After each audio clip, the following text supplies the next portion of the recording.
Hi, Deanna here from Hot for History. And today I wanted to talk a little bit about Prince Harry and does he know anything about royal history? Does he know anything about his own personal family history, his genealogy? But first, I kind of want to talk a little bit about some articles regarding him and what's going on. I feel like in the past few months, we've sort of been fire hosed with information and we're kind of at an end. His book has been released, the docuseries has been out. Whew, he's had his interviews. And so we should be on the free and clear for a while, at least until there's another book, because apparently he just said that he actually had 800 pages and he had to cut 400 pages from his book because he just didn't want to offend his family too much. So he cut 400 pages out. So, hi, everybody. Welcome back. I'm Deanna from Hot for History, where typically I am posting history videos where we get to really talk about things that are sort of different about history. But we're seeing history in the making with Prince Harry and Meghan Markle and this shift in the monarchy because the monarchy is new. Queen Elizabeth has died and she has really set the stage for this nice, genteel, I wouldn't say fully well behaved because there was a lot of drama during her monarchy and her reign. However, during this shift into King Charles III, we are seeing right out of the gate some drama. And it's really coming, I guess, from Harry wanting to express himself, Meghan wanting to express herself. And I feel like we have such mixed messages because there's the British press, there's the US press, there's all of this criticism over whether or not they're being well received or they're ruining their career or they're building their career. So we're going to run through a couple of articles that are out as things are going to start to quiet down. I don't know if you guys have read the book, but then we're going to talk a little bit about Henry VI and Harry because I find that to be fascinating. First, as of today, it was very interesting because this guy, Jeremy Clarkson, I don't know if you guys have heard, but back in December, that man came out and he was not holding back. And so today he was asking for an apology. And so he says he was profoundly sorry for what he had said. And for those of you who don't know what he had said, I'm about to tell you. He actually has this long-standing pattern of writing articles that spread hate rhetoric. And so especially when apologizing to Meghan, so this is what the Sussexes say. Sussexes say. Okay, so the TV presenter on Monday evening finally apologized to Prince Harry and Meghan because he honestly, for those of you who've been watching Hot for History here, I'm like on the fence. I'm very much into the monarchy. However, I'm also kind of a capitalist and I understand that things, that maybe Harry and Meghan are trying to find their way. But this man definitely crossed the line. So he had said back in December, he said just the worst thing. He said that if he had seen, he said he despised Meghan on a cellular level. And he said that he dreamt of a day that she would be made to parade without clothing. I'm not even going to say the exact words all the time. With the crowd chanting and shaming her and throwing crap at her. I'm paraphrasing because it was a lot worse. So he apologized because I'm sorry, but that was really bad. He says, I really am sorry all the way from the balls of my feet to the follicles of my head. This is me putting my hands up in a mea culpa with bells on. So, okay, let me see what Melanie said. I agree with that. What he said was horrible, but should he lose his career from it and be completely canceled for making a horrible statement that he's apologized twice for? I don't know. I mean, we're living in the days of cancellation, and I have seen other people being canceled for, for things like this, but I don't know. I mean, I don't know honestly a lot about him, but is he apologizing basically to just save his career? And is there a line that you could cross with forming criticism and yet maybe still couching it with something that isn't as directly blunt. Okay, so what exactly did Harry and Meghan say in response to this apology? So they've issued a response to Jeremy Clarkson's apology overly the criticized words that he used against Meghan, and they reported, it says, the statement made by the couple reported by Omid Scobie of Yahoo states, okay, on December 25th of 2022, Mr. Clarkson wrote solely to Prince Harry, the Duke of Sussex. The contents of his correspondence were marked private and confidential. And then the statement called out the TV presenter for allegedly emailing Harry, not Meghan, with his apology in December. Prince William, okay, the Prince of Wales revealed his love for, okay, that's something else. So ITV is staying silent on Jeremy Clarkson's future following his badly received apology to the Sussexes over a disgraceful column he wrote. Mr. Clarkson presents the Who Wants to Be a Millionaire quiz how on TV, but bosses at the broadcaster would not confirm to Mail Online if Mr. Clarkson would continue presenting. So it is unknown, guys. It is really unknown. Do have a lot to apologize for as well. And I think that is true. I mean, Judith, we do see a lot of them saying that, oh my gosh, everybody's being so awful. Look what they're saying about us. How awful that they're saying these awful things about us. And yet they come out and talk about the Queen being extremely dangerous, which honestly, it is very intriguing what he's writing about that. I'm just going to say, I'm going to put it out there. But it is sort of, I don't know, they try to say one thing and then they say another. They blame others, and yet they do the same exact thing. So it is very, very confusing, and it's pretty disturbing as well. So let's read this. He told his story in his own words, but what happens now? Okay, so Harry tells a story. He believes, honestly, he obviously has been holding a lot in for years and is using this opportunity to say things. So I'm not going to read this whole article, but it says on the 410th and last page of Harry's memoir, he thanks readers for wanting to know his story in his words. He says he's so grateful to have been able to share it thus far, but as much as Spare gives 38-year-old chance to tell a story, the book and the media swirl around it have spawned a host of questions for the Duke of Sussex, okay? In terms of the soap opera, yeah, Harry's a guy in pain, he wrote in his memoir. Now, this is from a royal expert historian called Tessa Dunlop. And she says the problem is that he's breaking royal protocol. Where does that leave the trust within the family? Where does that leave the family and the institution in the family? So in a nutshell, he's saying, we left the monarchy, we left our royal duties, but on the other hand, everybody's saying that does not mean that you have to escape royal protocol and go against royal protocol. And you totally did. And not only that, but there's sort of this unspoken thing in most families where, you don't cross the line.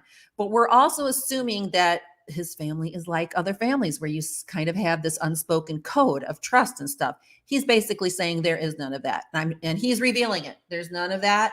They haven't honored anything like that. I'm not going to honor anything like that.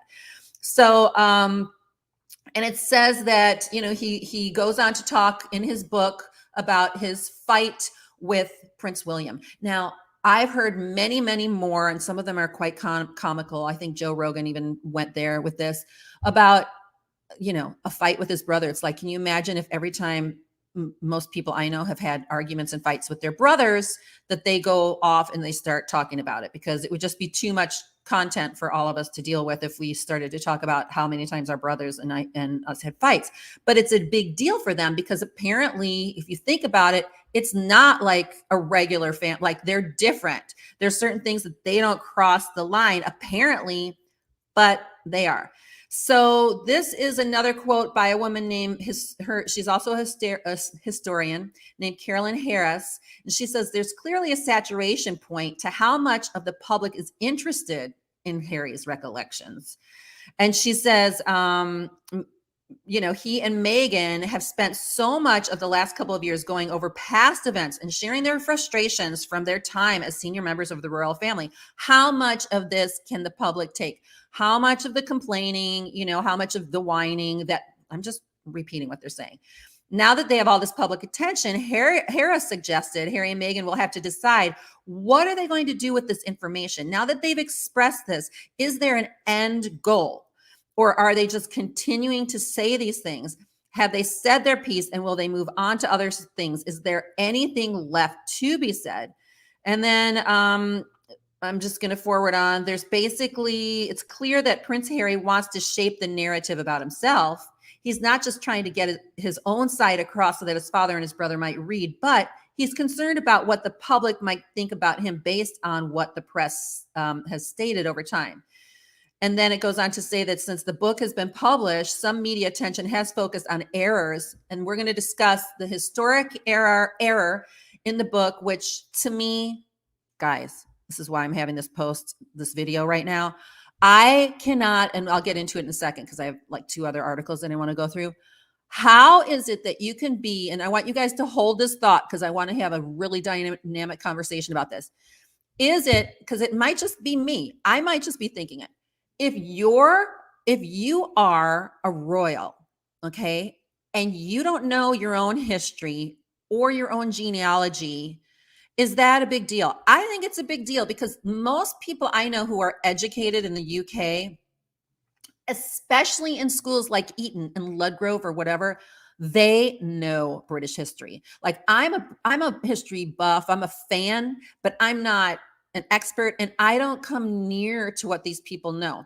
And so I think it's really odd that he's like, I really, I resented the fact that, Mr. Hume's Games, or whatever his teacher's name was, Hughes Games, wanted me to learn royal history. I would think that of all of the subjects that a future monarch or somebody in the royal family should learn, should be history. I would say also maybe business. Like there's a lot that you could learn, like the basics, but to not understand the context of where you're coming from, that to me is very revealing. It's very revealing. So he didn't want to learn history. He doesn't need to know his own history. It's kind of a big deal to me. That's in my mind.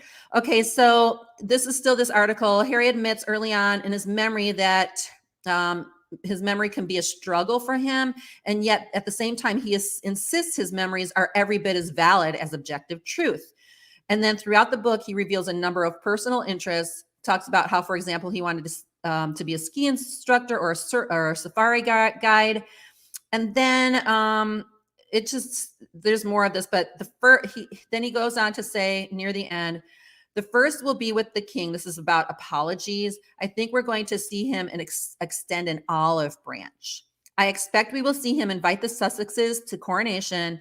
This idea of a rift at the heart of the House of Windsor is not what he wants. Okay, so my question to you guys is, do you think that they should be invited to the coronation?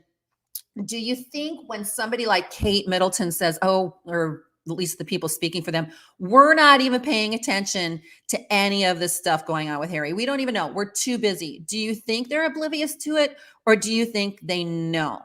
Like, in other words, is it just us, like people who are fascinated with history, fascinated with the royal family, who's focused on this? We're like on the sidelines going, oh my gosh. Or are they kept apprised? Are they kept apprised of this? Like, do they know what is up? Okay, so the Rolling Stones article, let me just see if you guys are answering me, because I hate to, about his memory gives him license to lie. Yeah, I mean, if you say, well, I can't really remember a lot of things. So it's sort of like when people don't remember, they don't remember things that are going to get them in trouble, but they sure do remember everything specifically that's going to get other people in trouble and going to make their, smell great. Like if they want to smell great, they're going to remember everything. But the minute that, it's going to make them look bad, they're like, I can't remember. I'll have to think about that. That is common with like liars and narcissists. Okay, so the Rolling Stones, I find that the Rolling Stones, oftentimes the Rolling Stone, not the Rolling Stones, which would be the band. They usually try to stay pretty, I don't know, they're pretty usually in the middle. So they're saying that Harry might be losing his goodwill with the release of his new memoir. But they say that's the least of their worries. So Harry, they say that Spare is not an easy one to read. It's not even a particularly fun one. And that his memoir doesn't seem to make an articulate, nuanced point about fame in the age of a monarchy that might have outlived its time. So he kind of is, they're basically saying the same thing that a lot of these other people are saying. It's like, what is the point, Harry? I don't understand, what you're, what point you're trying to make. In other words, you go back and forth. So they're calling him out. They are totally calling him out. Oh, okay. Judith, what are you saying about he got his art teacher to do his A-level exam for him. He didn't get into Eton straight away, nor did he get into Sandhurst straight away. See what I'm saying?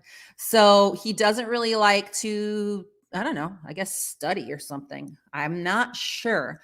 Okay, now this was like him basically saying, you know what? You guys may not like what I've written, but I've restrained myself. I hate this. And here's the thing. I saw him, I can't remember whose show he was on, but Stephen Colbert. He walked out. He looked so sharp, so handsome. Everybody was applauding him. He took a shot of tequila. He was funny and everything like that. We all love him as a concept, but the more it's sort of like, seeing, somebody who's like, wow, they're so beautiful. And then when you kind of come close and realize how, oh, it's too much work. That's what I feel like all of us are discovering with Harry. It's like who's the prince that we all wanted to love. And then all of a sudden, So now he's saying in this article, hey guys, you may not like what I've written, but I could have been worse. I actually had twice as many pages, but I restrained myself. He had enough material to write 2 books, he says. And by the way, they say that there's actually a 4-book deal with Meghan and everything. He said, I could have said so much more about my brother and about my father, Pa, but I held back because I didn't want them to get too upset with me. So I'm just writing about the fact that Pa's wife is dangerous. I'm going to write about how Prince William is stuck in an institution and he almost destroyed my entire physical body and my feelings about having an argument and having me fall on the floor. And he called my wife rude. Isn't that awful? I'm going to publicize this everywhere.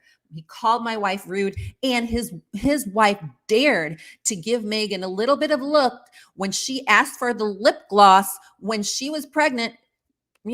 So I don't know. So they're making all this stuff out. So this says Prince Harry left out revelations about his family in his memoir, saying he did not want the world to know because I don't think they would ever forgive me. And this was from an interview with the Daily Telegraph. The prince told the UK broadsheet that he has enough material to write another book, like I said, focused on his relationship with his dad and his brother.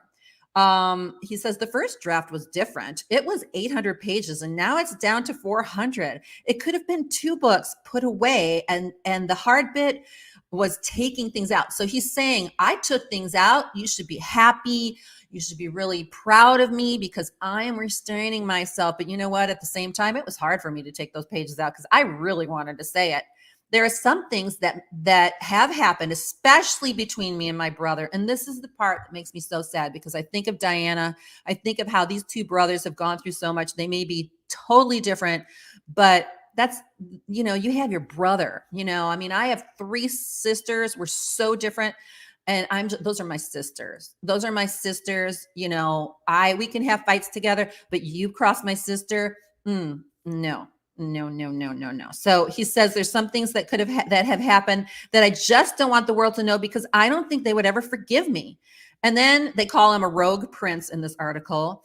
He had a ton of dirt about he said the media had a ton of dirt about the family, but they sweep it under the carpet for juicy stories about someone else. So he's saying there was a ton of dirt And how dare they just sweep it under the covers? But then he's exposing it at the same time. So, so let me see what B has to say here. I'm sorry, but I'm like fired up. The statement illustrates the deep-seated anger he has. He's got a history with anger, yes. And, you know, they oftentimes say anger and grief are like this. You know, we all know and we all can sympathize with him for having all of that pain for the loss of his mother. But these things need to be worked out through a lifetime. And then the person working them out needs to recognize it within themselves that they're expressing that anger and that it is inappropriate. He should still be under not only like a good therapist will also give life coaching, will say, don't do that. Okay. What did Melanie say? I lost that. The fact that he made that statement is almost, yeah. She said it's like blackmail. Okay, so among the contradiction of the books, he characterizes the king as a doting father. So this article is saying he's talking about how wonderful and close the family is, and at the same time, how awful they are. And then he favors strong French aftershave and conducts headstands in his underwear to alleviate polo-induced back pain. He also talks about the king's teddy bear. I did do a video on the teddy bear too, but still, that is kind of embarrassing. So now we're talking about how are people perceiving this book, even in the United States, which has a soft spot for royals in exile and a generally higher tolerance than Britain does for redemptive stories about overcoming trauma and family dysfunction. There's a sense that there are only so many revelations that public can stomach. That is true. Listen, now I'm going to go and talk about Madonna for a second. For example, she has a hit. This is back in the day, or, you know, I'm not going to use Britney Spears because that's a whole other drama, but let's say somebody has a huge hit, a huge album, major album. There's so much attention on. Everybody knows you're supposed to then go and hide away. You've had your greatest hits. You're supposed to go hide away, keep things quiet, let things simmer before you come back. I feel like basic PR, I feel like they don't get it. I feel like they just don't get it. Back off for a while. There's only so much the public can take before this turns on you. People are going to get tired of your song, Harry. They're going to get tired of your song. Okay, The Guardian, they're also, it's the same old stuff. They're saying, what the heck is going on? They're all saying the same thing. So let me just read the ending of this. Okay. Harry's meaner critics like to point out that plenty of people lose someone as a child.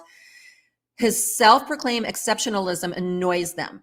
This is, of course, disingenuous as well as harsh. This is somewhat favorable to him.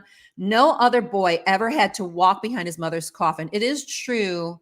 I mean, in the public, right? So they are talking about that. Nor have they been trailed by those they believe killed their parents. So, I mean, that's a good point to make, is that his anger for the media is so strong, and yet he's playing it and working within the media. In some ways, somebody could interpret that as healthy. In other words, he's trying to grab the narrative for himself, take control of the narrative. In other words, if your enemy is nearby, let's try to milk it. So the media tried to destroy him. So let me try to take all the money I can. But in the process, I'm going to make my dad and my brother grieve more, because I don't think they really knew how bad it was. And that's not uncommon when people are grieving and they think the other people aren't grieving as much or in the same way, that they try to level punishment onto them. Okay, so let me just read the very end of this, then we'll get on to the history thing. Okay, does he at last, this is about him leaving Britain. Does he at last spell out his reasons for leaving Britain? Not really. There are loads of vague accusations. Like, why did he really leave? There's all these questions we're left with that are not answered in the book. And it's like, you know why I left? He yelps at William in the royal burial ground at Frogmore, their feet almost on top of Wallace's grave, but nothing concrete emerges. unless you think a misreported row, I always have to do that when I'm reading stuff, over a bridesmaid's dress is a reason to flee a country. Was it down to Meghan then? Who knows? All I can tell you is that this man-child who once wanted nothing more than to work in an alpine fondue, because that's what he wanted. He wanted a simple life, fondue hut, is patently obsessed with his wife. They do say that he's, not really thinking clearly because he's just going to do whatever Meghan says. So that's that article. And then let's go on to the other one and start talking history. Okay. I thought this was really interesting. Basically, this article, and I'm not even going to read it, but they're talking about how Harry, like, they seem to not vet a lot of the stuff that they do. Like, how in the docuseries they had, crowd pictures of the Harry Potter premiere. Did they ask Courtney Cox if it was okay to talk about mushrooms and getting high on mushrooms? Was it okay for them to talk about the text from Beyonce? Like, did they get permission? Okay, let me see what Melanie and everybody is saying. I should get you guys on camera one day. Okay, so I completely understand, but at some point you have to move on with your life. It's not going to suffer. Your life is not going to suffer the same way he did. That's true. I know. So in other words, you have this struggle in your life, and I think maybe we can admit we haven't had the experience that Harry has had, which is a very unique and intense one. But there does come a time when you're like, this is not going to be my brand anymore. This is not going to be my identity, that I'm the grieving kid behind the coffin. I've moved past that.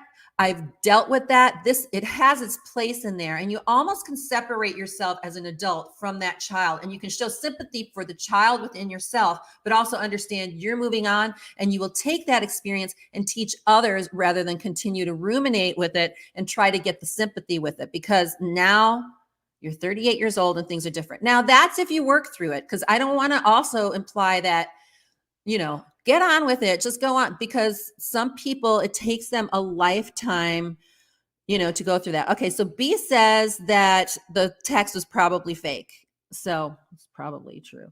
And then it says, okay, do American people understand that they are working hard to get the US to pay for their security? Americans, wake up. I don't want to pay for the millionaire security. Do you? Yeah. I mean, I could go on about the taxes we pay that we shouldn't be paying, B. I mean, I agree with you 1,000%, but whoa. Okay, so let's talk about this. So Kate Malby, what we know is that this is the what I wanted to talk about. Henry VI is not the great, great, great, great 7 times removed grandfather of Prince Harry. Prince Harry says in his book that he's at Eton, and there's a statue of his great grandfather or his ancestor there, and he's the one who founded the school. It's absolutely 1,000%, 1,000,000% not true. Henry VI had a 17-year-old son who died. Then Henry was murdered. There were no children. Now, Harry is related to Henry VII through, then there's Henry VIII, and his sister was, Mary Tudor. And then there was Mary Queen of Scots, who for a hot second, well, then there was James, who was like, I think James VI of Scotland and James I of England. And that's how he's related to the royal, there were a lot of breaks in the royal family along the way. So, but he doesn't even know that, he can't say it. So Kate is awesome. She has like this really good Twitter, and she talks about all things British. She says, I'm aware these are bigger issues and spare, but it's jarring to find that Harry or his ghostwriter claimed that Henry VI was his great, whatever grandfather. Henry VI, the only child, was killed. The little thing called the War of the Roses. And that's a major, major part of British history. And she says, on the subject of Harry's teacher, given that they presumably signed NDAs at the time and have largely protected the privacy of their most famous and vulnerable student, I do wonder how specific individuals feel about being identified by name as a series of nutters and monsters. And that is so true and so sad, I think, because this guy who was his teacher was just trying to do the right thing. If I was a teacher of a royal, I would say you have to learn royal history. I would have done the same exact thing. And so it's cringeworthy. Okay, wait. Okay, well, let me see. Okay, so Harry and Meghan talk about people they know, not about strangers, and what he said was uncalled for, wrong, and he apologized to the wrong person to keep his job. Are you talking about Jeremy Clarkson? I mean, I agree with that. Okay, so here's the thing. At Eton, it's like the school was founded for boys that were, underprivileged, didn't have any money, but now it's like 50,000 pounds a year or something like that. And, that's the story there. And this is where, all of the elite, it is considered like the top school in the world, for education, has a really great history, a very interesting history. It's right at the foot of Eton. When you see Harry Potter and you see like all the kids like in tuxedos, it's sort of pattern after that. But he doesn't know his history. And that is sort of a problem. So I'm going to read just this last article, and then we'll talk a little bit more and we'll call it a day. So this is the jarring error. And again, I'll probably reread what Kate had said. A dispute between, hang on a second. Okay.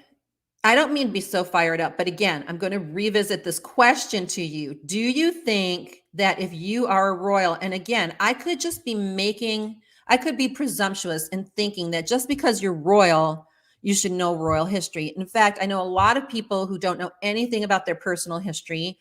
So maybe I'm just, because I love history, and all of you guys and the people that hang out with me love history. And what I'm finding out about history is that it's so many people love it. So many people love it. They may not know everything, but they're fascinated and they want to start, leaning in a little bit. Now, if you were related, I'm related to William the Conqueror and a couple of different royals, and it's exciting to me. And I wanted to know why and how. And it's all the way back into the year 1000 and like who came after and what, I can't imagine if you're in a position at one time, the second in line, why you wouldn't want to know. Okay. So now let's see, Melanie, I'll see what you said. Okay.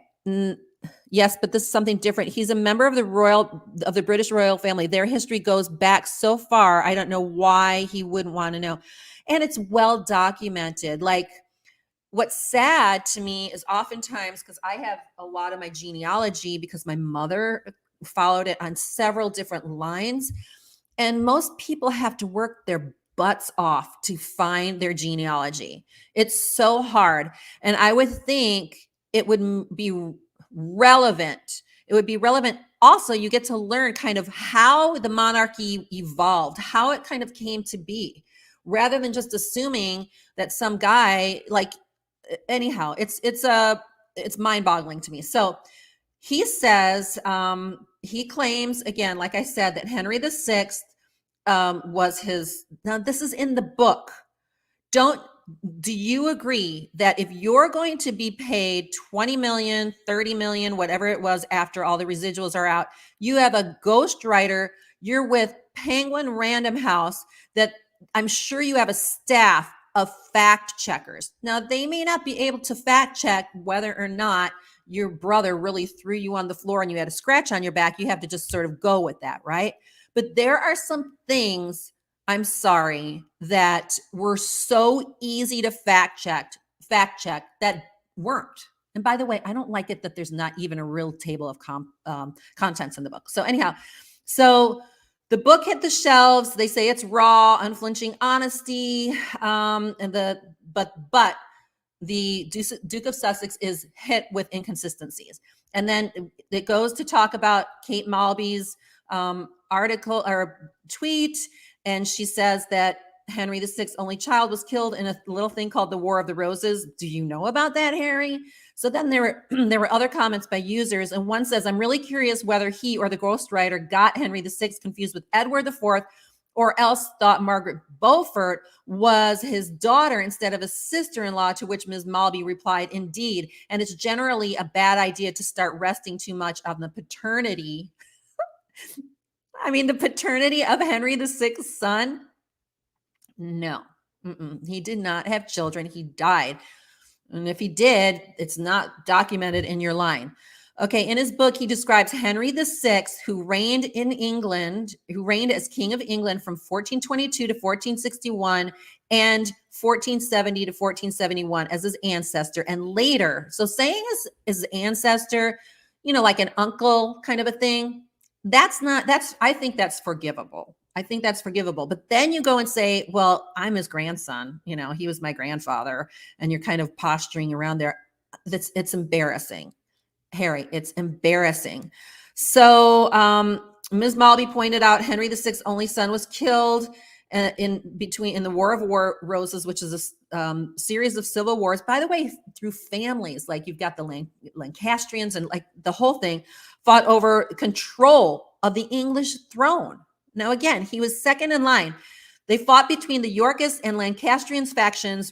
Richard, Duke of York, was the main figure on the Yorkist side, but Margaret, Henry's queen, took charge of the Lancastrian cause. In 1460, the Duke of York was killed, but his son Edward, Prince of Wales, took up fight, defeating the Lancastrians in 1461 and crowning himself Edward IV. Henry and his family fled to Scotland, returning to England in 1464 to support an unsuccessful Lancastrian rising. He was ultimately captured in Lancashire,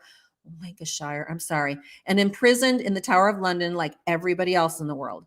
So a dispute between Edward IV and Richard Neville, the Earl of Warwick, on October 1470 saw a plan devised to restore Henry to the throne, but having fled abroad, Edward returned, defeated and killed the Earl, and destroyed Margaret's forces in the battle that saw the death of her and Henry's only son. And then later, I'm not going to read the whole thing, but then Henry dies himself. So his bloodline did not, that says Henry VI's bloodline did continue throughout later generations of the royal family. Henry VII, who was King of England and Lord of Ireland from 1485 to 1509, was the son of Henry VI's half brother.